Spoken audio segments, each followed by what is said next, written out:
In 2281, a sleepy old mining town in the Mojave Wasteland found itself at the heart of a traitorous plot to seize power through the murder of a courier and the theft of the parcel they carried. When that murder failed to take, and the townspeople saved the courier's life, they could never have known how far the ramifications of their charity would spread. I'm the Resolute Cartographer, and this is the story of Goodsprings. We'll start this with an examination of the sites surrounding Goodsprings in the Fallout universe and in the real world. We'll then move to the layout of the town in the Fallout universe and how it compares to the town in the real world. We'll examine the history of Goodsprings in the Fallout universe and end with a brief history of Goodsprings in the real world. With that said, let's get started. In the Fallout universe, Goodsprings is located in the southwestern part of the wasteland that we get to explore in Fallout New Vegas. To the north of town, an old highway snakes through the hills, infested along its length with deadly cazadors. A tribal village off this highway was attacked by a raider group known as the Fiends, who were in turn killed by numerous cazadors. At the north end of that highway, a replica ghost town known as Bonnie Springs is infested with these monstrous bugs as well. To the north-northeast and east-northeast of Goodsprings, the Great Khans have set up a pair of camps in the cazador-infested makeshift Great Khan Camp and the Quarry View Great Khan Encampment. East of Goodsprings, the New California Republic, or NCR, has reopened the limestone quarry at Sloan, but has not been able to commit forces necessary to remove a recent Deathclaw infestation of the neighboring Quarry Junction. East of Goodsprings, the Devil's Gullet has been filled with junk and debris. Not far from this location, the Yangtze Memorial serves as a prominent landmark honoring the dead of the Yangtze campaign. Southeast of Goodsprings, Goodsprings Cave is home to a pack of coyotes that have been known to drag the corpses of hapless wastelanders inside. Farther southeast of Goodsprings, an old prison now known as the New California Republic Correctional Facility, or NCRCF, once served to host a large population of prison laborers. The NCR used these prisoners to work on the neighboring rail line until they learned the hard way the lesson of not giving prisoners access to dynamite and blasting powder. The now escaped prisoners, known as the Powder Gangers, have spread across the region around the prison. Not far from the NCRCF, the debris-covered runway of Gene Skydiving and the neighboring Powder Ganger encampment have become home to some of these Powder Gangers. In the hills south of Goodsprings, an old RV serves as the home of the now-defunct Lone Wolf Radio. Let's now compare the locations of real-world sites that can be found in the game with their locations in the game. We'll start with municipalities and facilities, and then cover natural sites. Gene, Nevada, represented to the southeast in game by Gene Skydiving, is found a little over 7 miles southeast of Goodsprings in the real world. Sloan, Nevada, found east of Goodsprings in game, is an unincorporated community a little over 14 miles northeast of Goodsprings in the real world. Prim, Nevada, found south-southeast of Goodsprings in game, can be found approximately 15 miles south-southeast of Goodsprings in real life. While the New Vegas Strip can be found northeast of Goodsprings in game, the heart of the real-world Las Vegas Strip is found approximately 24 miles northeast of Goodsprings. Nipton, California, found southeast of Goodsprings in game, lies approximately 27 miles south-southeast of Goodsprings in real life.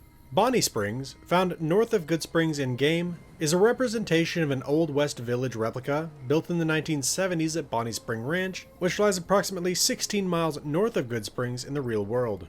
The NCRCF, found southeast of Goodsprings in game, is a representation of the real-world Gene Conservation Camp, a women's minimum security prison that lies approximately 8 miles southeast of Goodsprings. There are 2 crosses that likely served as inspiration for the Yangtze Memorial found east of Goodsprings in game.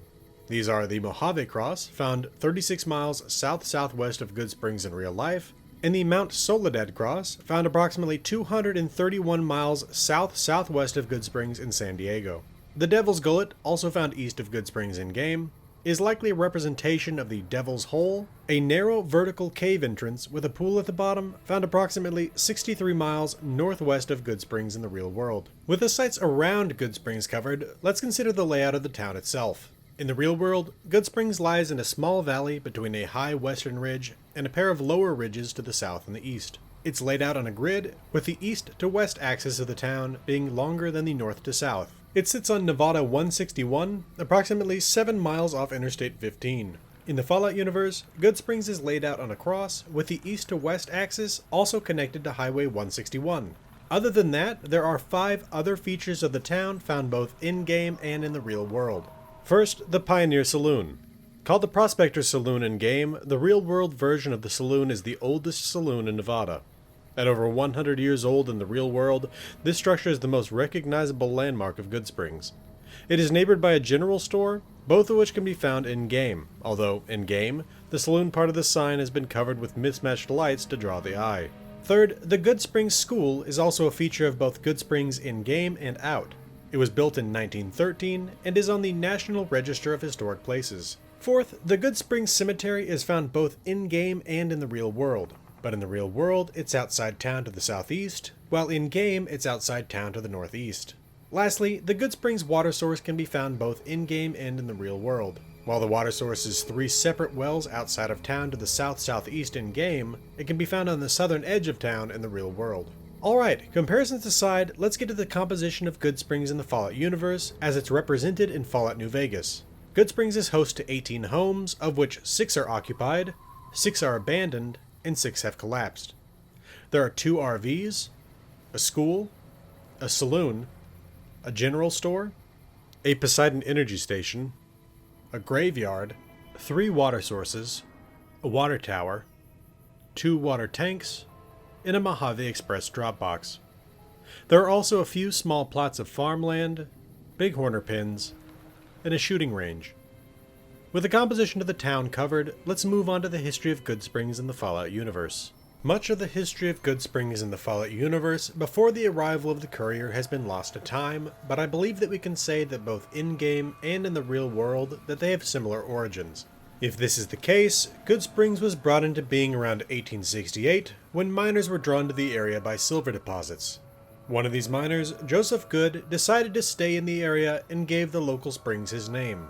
We'll get to the rest of that in the real-world history section, but suffice it to say, Goodsprings began as a mining town that rose and fell with the different metal booms and busts. When the war between the United States and China came to Nevada in the early morning of Saturday, October 23, 2077, Goodsprings, along with most of the region, was miraculously spared a direct strike. This is thanks to the ingenuity of genius inventor and business tycoon Robert House. His anti-missile systems disarmed or destroyed 68 of the 77 nuclear warheads intended for the Mojave. Unfortunately for Mr. House, the software used to run his systems had been due for an update, and without that update, the load placed on the systems by the nuclear war was too much to bear. I'll go more deeply into the story of Robert House at some point in the future, but for now I think it will suffice to say that the systems that had prevented the total destruction of the Mojave were offline or in standby for years after the war, thanks to the measures Mr. House had to take to keep them from crumbling completely. For the next 200 years or so, the Mojave wasteland fell under the control of several tribal societies. In the early 2270s, scouts from the New California Republic came east to the Mojave wasteland, where they discovered that the Hoover Dam still stood. The Republic had neglected its own reservoirs, and thus they were in dire need of more water. They knew that if they could seize control over this site, they would gain access to desperately needed power and water. Thus, in 2274, the NCR military moved into the Mojave in force, with the goal of seizing the dam. To their surprise, the formerly near unoccupied dam was suddenly occupied by tribals with advanced robots. As it turns out, Mr. House had restored his systems, and when he observed the NCR forces scouting the Mojave, he hatched a plan. He dispatched an army of his Securitron robots to secure the Vegas Strip. Then, with the newly uplifted and allied tribes of New Vegas, Mr. House seized the Hoover Dam, holding it as a bargaining chip when the NCR returned in 2274. Thus, a deal was struck and a treaty was signed between Mr. House and the NCR, granting the NCR control of the dam and House control over the Vegas Strip.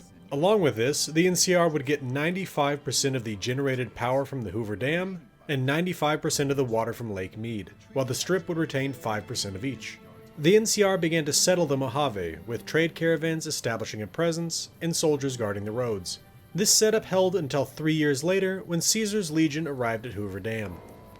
The NCR had been warned about the Legion by the Desert Rangers, a group of independent lawmen that sought to civilize the Southwest. In 2271, the Desert Rangers had joined the NCR under the promise that the Republic would hold the line against the Legion. This was truly put to the test in 2277 when the Legion made a play for Hoover Dam.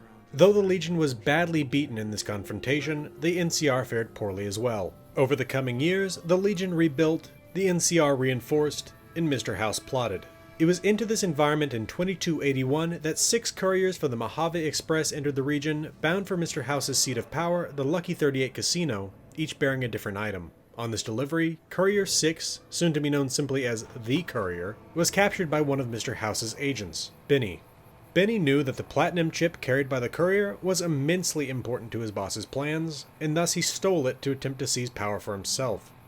He knew that Mr. House would do anything he could to reacquire the chip, and thus he had to kill the courier to cover his tracks. In the graveyard of Goodsprings, as they stood in a shallow grave, Benny shot the courier in the head. While this would have likely spelled the end for most, Mr. House had been watching over the courier through one of his Securitron robots. Once Benny left, the Securitron dug the courier up and brought them to Doc Mitchell, Goodsprings' resident doctor. Through surgery, Doc Mitchell saved the courier's life. After a few days of recuperation, the courier awakened and began the quest to avenge their attempted murder and recover the package that Benny had stolen.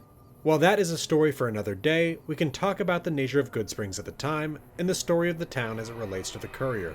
In 2281, the population of Goodsprings had dwindled to around 10, including Trudy, Doc Mitchell, Chet, Sonny Smiles, Easy Pete, Victor, and a handful of subsistence farmers and bighorner ranchers. Trudy ran the Pioneer Saloon and served as an authority figure for the town. The good-natured Doc Mitchell, a former resident of Vault 21, had spent his youth wandering the wastes before settling down in Goodsprings when his wife died. Chet operated the general store, looking to trade with the traveling merchants coming to and from New Vegas. Sonny Smiles and her dog Cheyenne protected the town and hunted for local geckos for meat and hides. A former scavenger, or prospector as he likes to put it, Easy Pete had decided to settle down in Goodsprings in his old age. Victor, the Securitron that rescued the courier, had been in the town for over a decade before he was called on to perform that task. In this capacity, he had been serving as a means for Mr. House to act in the town if he needed. Along with the permanent residents, at the time the courier recovered, the town was host to 2 antagonistic parties, Crimson Caravaner Ringo and Powder Ganger Joe Cobb. A little background here. The Crimson Caravan was the largest caravan service in the New California Republic, and they had established a camp in New Vegas to which Ringo had been headed. As for Joe Cobb, I already mentioned the outbreak of the Powder Gangers from the NCRCF, but we can add to that the knowledge that Joe Cobb was a robber, an arsonist, and a murderer. When Ringo had crossed into what had become Powder Ganger territory and had refused to pay the demanded toll, a fight broke out. Ringo was chased to Goodsprings, where he was provided shelter in the town's abandoned Poseidon Energy gas station. When the courier arrived in the Pioneer Saloon for the first time, they overheard a confrontation between Joe Cobb and Trudy, as the former demanded that the town hand over Ringo. After this point, the story splits in 2 directions. In one version, the courier chose to help Ringo, raising a militia from the people of Goodsprings to fight off the Powder Gangers. They equipped this militia with dynamite from Easy Pete, leather armor from Chet, and medicine volunteered by Doc Mitchell. In the end of this version, Ringo escaped to the caravan camp in New Vegas, while Joe Cobb and a handful of Powder Gangers lay dead on the road into Goodsprings. In the other version of the story, the courier decided to help Joe Cobb seize Goodsprings for the Powder Gangers. This version starts with the murder of Ringo, before the courier equipped the Powder Gangers by tricking Doc Mitchell into supplying medication, and threatening Chet into supplying armor. In the end of this version, Joe Cobb became the mayor of Goodsprings, while Ringo, Trudy, Sonny Smiles, Easy Pete, and Doc Mitchell all lay dead. Other than the story of the confrontation with the Powder Gangers, the story of Goodsprings is affected by the outcome of the Second Battle of Hoover Dam in 2282. Should the NCR have won the battle, the town would have seen more trade caravans pass through, but also would have had to pay NCR taxes. Should the Legion have won, the town would have ended up mostly abandoned as the people fled. Should Mr. House have won, he would have sent a new Securitron to watch over the town. Should the courier have won the battle, Goodsprings would have seen more trade traffic and grown prosperous. That just about does it for what I found about the in-game history of Goodsprings, so let's move on to the real-world history of the town. As with other real-world regions that I've covered, we're going to start this with the geological history of the area about 400 million years ago. At that time, the land that would become Nevada was on the coastal region of the western edge of Laurentia, the protocontinent that would eventually become North America. Over the coming hundreds of millions of years, the land that would become the west coast from Alaska through Central America would accrete on the edge of the continent. This occurred through the process of plate tectonics. As neighboring plates slid past Laurentia or subducted beneath it, island chains were scraped off, adding more and more land to the western edge. Around 382 million years ago, a catastrophic cosmic impact created what is known as the Alamo Impact Crater in southern central Nevada. At the time, the area was underwater, but a layer of iridium serves as evidence of the impactor striking the sea floor and creating a massive crater. Around 380 to 300 million years ago, a period of mountain building took place in Nevada in an event known as the Antler Orogeny. The exact cause of this mountain building is a debated topic, but suffice it to say that mountains rose, eventually wearing down over the years. Once again, the sea level rose, covering the region for tens of millions of years. Around 250 million years ago, the mountains began to rise again, this time in the Sonoma Orogeny. Over the next 190 million years of the Mesozoic era, Nevada dried out as more and more land accreted to its west, and the melting of the Farallon Plate pushed more and more magma up. A new period of mountain building emerged at the end of the Mesozoic era that continued well into the Cenozoic era. This is known as the Laramide Orogeny. This mountain building created the precursors to the Rockies and the basin and range region that covers Nevada today. It also took place during a period with an extreme level of volcanism in Nevada, during which large calderas opened up. This activity lasted for millions of years, only calming down around 7 million years ago. This wasn't the end of the volcanoes in Nevada though, and eruptions continued up until about 15,000 years ago. Around 10 million years ago, the Sierra Nevada mountains began to form in what is now California, creating a rain shadow and the deserts that are synonymous with the region. Around 2.5 million years ago, the climate cooled dramatically. At this time, temperatures in Nevada were much cooler and there was significantly more rainfall. Glaciers formed in the mountains, carving U-shaped valleys. This brings us to around 10,000 years ago when the first humans began to settle in the lands around what is now Las Vegas. We know little of these original settlers of the region, but they have left behind baskets, petroglyphs, and pictographs. According to the Clark County Department of Parks and Recreation, the Anasazi, Mojave, and Southern Paiute left the most significant traces in the Las Vegas Valley. It appears that the first European to enter the region was Antonio Armillo, a Spanish explorer and merchant who arrived in 1829 while traveling from Santa Fe to Los Angeles. Though the region had been controlled by Spain and then Mexico, following the conclusion of the Mexican-American War in 1848, the land passed into the hands of the United States. In 1855, Mormon missionaries under William Bringhurst arrived in the region and decided to build a fort, hoping this site would serve as a midpoint between their home territory in Salt Lake City and Los Angeles.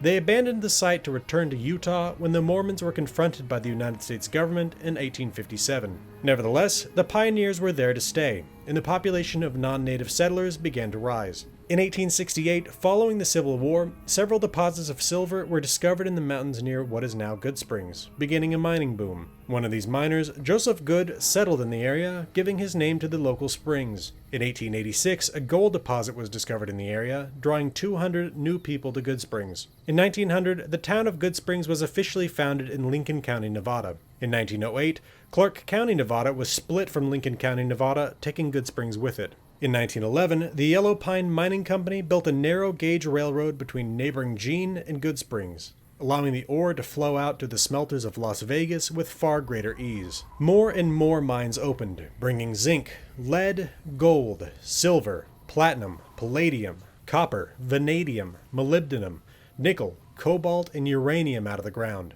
The local population swelled to around 1,000. In 1916, Goodsprings was larger than Las Vegas, and the Nevada Governor's Ball was held in the Goodsprings Hotel. As World War I ended and the wartime demand for metals from the mountains around Goodsprings dropped, so too did the population of the town. Whether a casualty of a mining bust or simply the opening of the Great Depression, the rail line connecting to Goodsprings went out of business in 1930. By 1934, the rails themselves were pulled up. While the Las Vegas Valley began to boom in the early 30s as thousands of men arrived to build the Hoover Dam, the area around Goodsprings wasn't so lucky. Though World War II brought with it the need for more raw materials, mining wasn't the cause for a sudden surge in public interest in Goodsprings. On January 16, 1942, a Douglas DC-3 operating as TWA Flight 3 crashed into a cliff in nearby Potosi Mountain, killing all 22 crew and passengers. Among those lost was the film star Carole Lombard, the wife of Clark Gable. Miss Lombard had been flying home to Hollywood with her mother, her publicist, and soldiers on leave after completing a war bond drive in Indianapolis.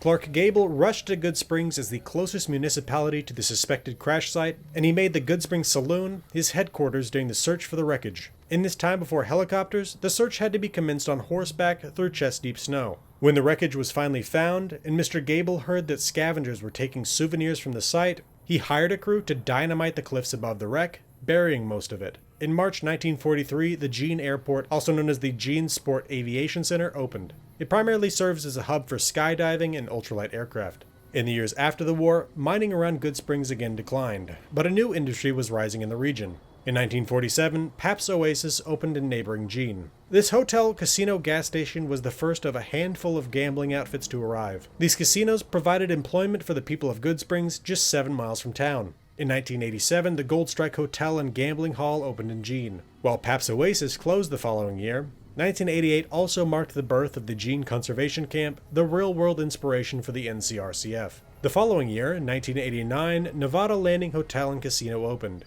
In 1992, the Kern River natural gas pipeline, running from southwestern Nevada to Bakersfield, California, and passing through Goodsprings, began operation. In the year 2000, the Nevada Welcome Center moved from Jean to Primm, and the building that had previously occupied it was converted to a Nevada Highway Patrol substation. In 2007, the Nevada Landing Casino closed, being demolished soon after. In 2010, the Goodsprings Waste Heat Recovery Station was constructed, generating 5 to 7.5 megawatts of power off the heat of the Kern River pipeline. In 2018, the Gold Strike was renamed Terrible's Hotel and Casino. This rebranding was no match for the COVID-19 pandemic, and though originally only meant to be temporarily closed in March 2020, the casino never reopened. In February 2022, the property was sold off to a real estate company that plans to demolish it to make way for an industrial park. This means that for the first time since 1947, there are no gambling halls in Jean.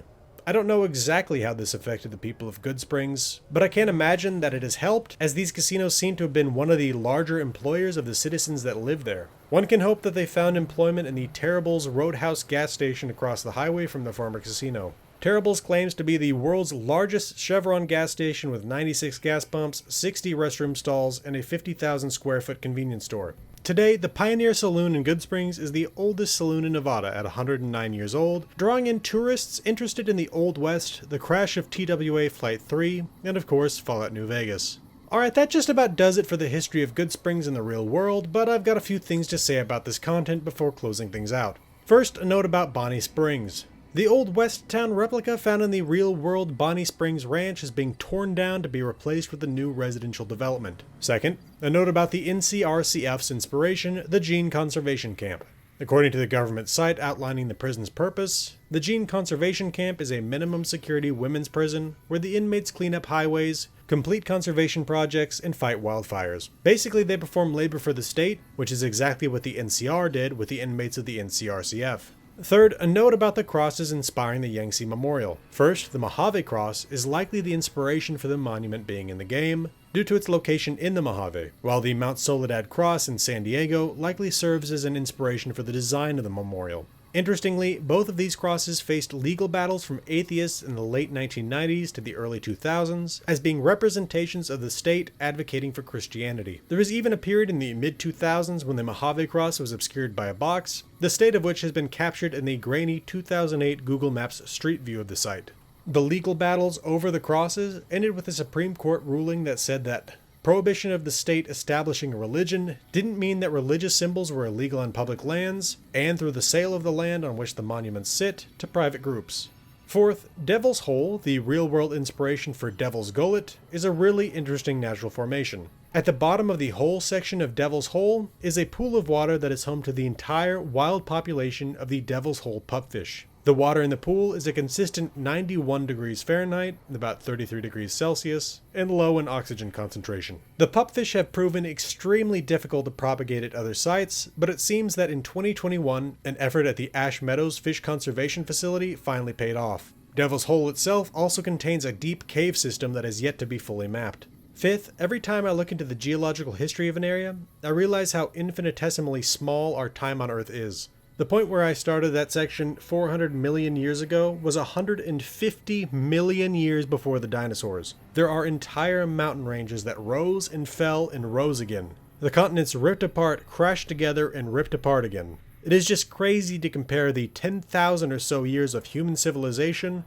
with that 400 million year timeline, much less the overall 4.5 billion years or so that Earth has existed. Sixth, a little of the story of the namesake of Clark County. Clark County was named for Montana Senator William A. Clark, a miner turned merchant, turned banker, turned investor, turned railroad tycoon, turned United States Senator. Clark's Salt Lake City to Los Angeles Railroad ran right through Las Vegas, and Clark established a maintenance stop in the area. It should also be noted that Senator Clark appears to have been one of the drivers of the creation of the 17th Amendment. Before the 17th Amendment, United States senators were chosen by the state legislatures to be representatives of the state government at the national level. In 1899, Clark bribed numerous Montana legislators in order to become a member of the United States Senate. The Senate refused to seat him when this came to light, but he managed to win properly in 1901. He is said to have remarked on the bribery scandal with the line, quote, "I never bought a man who wasn't for sale," unquote. Seventh, Chet, the proprietor of the Goodsprings General Store, is a really slimy guy.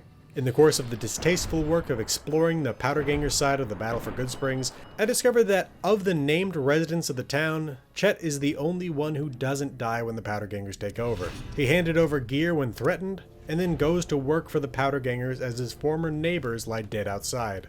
Eighth, Victor plays a role of something like a guide for the main quest to Fallout New Vegas, following you along and attempting to keep you safe. Should you attempt to use the Cazador-infested road north of town, he guides you back to town. He meets you in places along the way, even up at the Lucky 38 casino. This is of course possible because the personality of Victor simply changes machines when need be. Along with this, should the courier kill Mr. House, the Securitron that originally hosts Victor is found idle by the old house he used to occupy. Along with this, it should be noted that Victor's face is based on Vegas Vic, the neon cowboy found in the real-world Las Vegas since 1951. Ninth, I thoroughly enjoy every time I come across a character in a game that's been voiced by Michael Hogan. Specifically here we're talking about Doc Mitchell, but fans of the Mass Effect franchise will know his character of Captain/Commander Bailey, and fans of Skyrim will know his character General Tullius. I always enjoy his performances.